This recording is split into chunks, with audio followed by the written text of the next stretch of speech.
La Côte d'Ivoire entière connaît son sourire. Il ne la quitte presque jamais au même titre que ses ensembles tailleurs aux imprimés authentiques africains. Un sourire aussi profond que son dévouement aux plus démunis. Très peu savent que cet engagement traverse le temps depuis plusieurs décennies.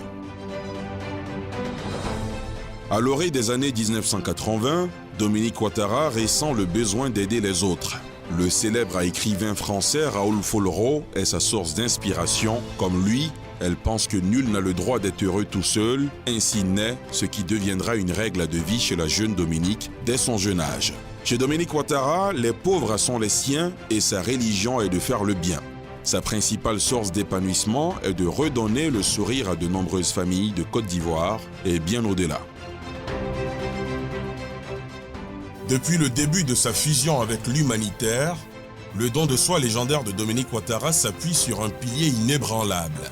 Son époux, le président Alassane Ouattara, qui lui accorde un soutien invariable. J'ai entamé mon action humanitaire en aidant les villages avoisinants, leur apportant des médicaments, des vivres et ce dont ils avaient besoin, mais c'était tout à fait informel. En 1998, Dominique Ouattara lance une initiative qui sera déterminante pour la suite de son engagement humanitaire. Elle jette sur les fonds baptismaux la fondation Children of Africa. Elle est à la Côte d'Ivoire ce qu'étaient les missionnaires de la charité de Mère Teresa à Calcutta en Inde. Et comme les grandes visions sont fécondes, le premier acte de Children of Africa est mémorable. La fondation décide de reprendre tout de suite la case des enfants. Le cap est fixé, l'aventure est lancée. Ainsi démarre officiellement le sacerdoce au service des autres, enfants orphelins, malades, nécessiteux. Dominique Ouattara va vers tous les enfants que la société rejette. À cette époque, un phénomène gagne du terrain dans les capitales africaines. Celui des enfants de la rue. Il est particulièrement prononcé dans les rues du Plateau, le quartier des affaires d'Abidjan. Dominique Ouattara y a ses bureaux. Tous les jours, sous ses yeux, ces enfants démunis, à l'allure délaissée, aident les automobilistes à parquer leurs véhicules. L'instinct maternel ne fait pas de résistance. Ils viennent de trouver en Dominique Ouattara une mère, un refuge et un espoir. J'ai senti qu'il y avait beaucoup de souffrance, beaucoup de besoins. Et c'est pour ça que j'ai décidé de créer la fondation Children of Africa, pour aider les autres.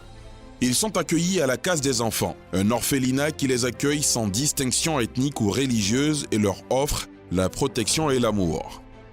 Dans cet établissement, les pensionnaires sont tous scolarisés et bénéficient d'un suivi sanitaire et pédagogique. Dominique Ouattara parcourt la Côte d'Ivoire entière pour voler au secours des âmes vulnérables, singulièrement les femmes et les enfants. Magnanimité, assistance, sacrifice, don de soi. Une générosité qui séduira le cœur des Ivoiriens et de nombreuses personnes à travers le monde qui lui attribueront le qualificatif de Mère Teresa ivoirienne. De son côté, suivant la vision stratégique de sa fondatrice, la fondation Children of Africa élargit au fil des ans son champ de compétences et d'action à 3 secteurs de base, le social, l'éducation et la santé. Un triptyque essentiel qui est parfaitement intégré dans la conception et la construction par la fondation Children of Africa de centres d'accueil pour enfants dans les villes de Soubré, dans le sud-ouest, Bouaké au centre et Ferkessédougou dans le nord de la Côte d'Ivoire. C'est Nelson Mandela qui disait que l'éducation est l'arme la plus puissante pour changer le monde. Dominique Ouattara partage cette vision du sage sud-africain. Chaque année, à la rentrée scolaire, elle distribue des milliers de kits scolaires à travers sa fondation. La première dame de Côte d'Ivoire est aussi profondément convaincue qu'un enfant qui lit sera un adulte qui pense. Elle suscite donc chez des milliers d'enfants le goût de la lecture.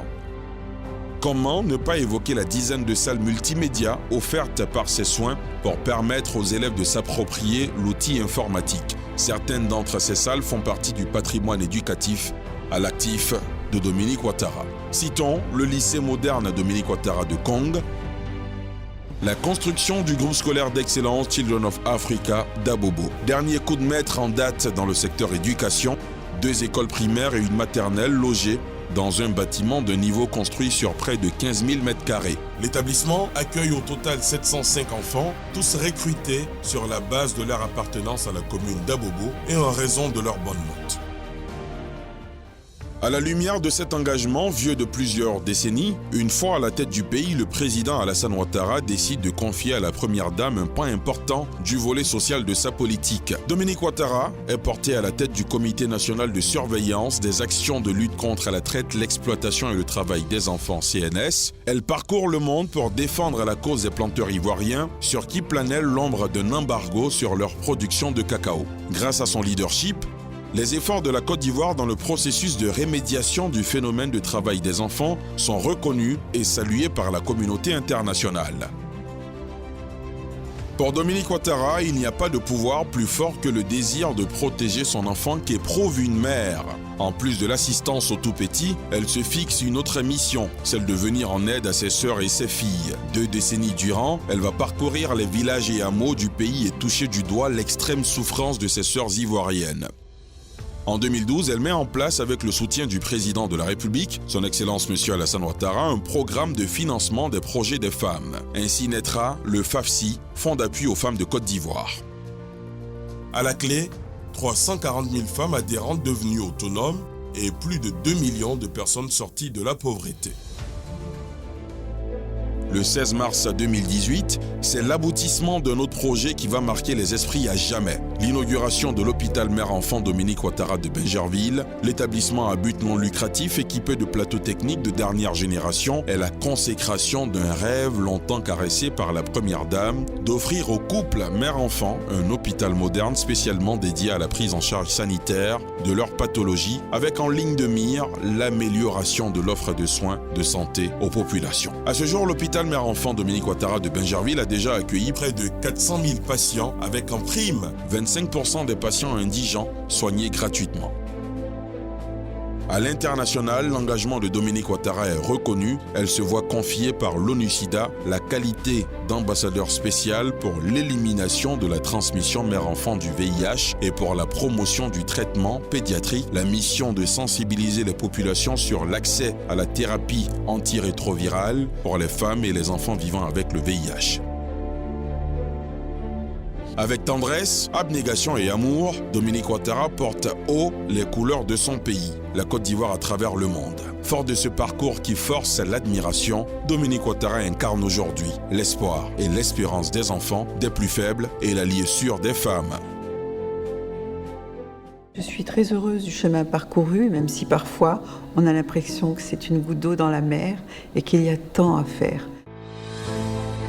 Dominique Ouattara, ou l'histoire d'un tendre cœur qui se plaît à secourir les faibles, tout faibles, qui croisent son chemin.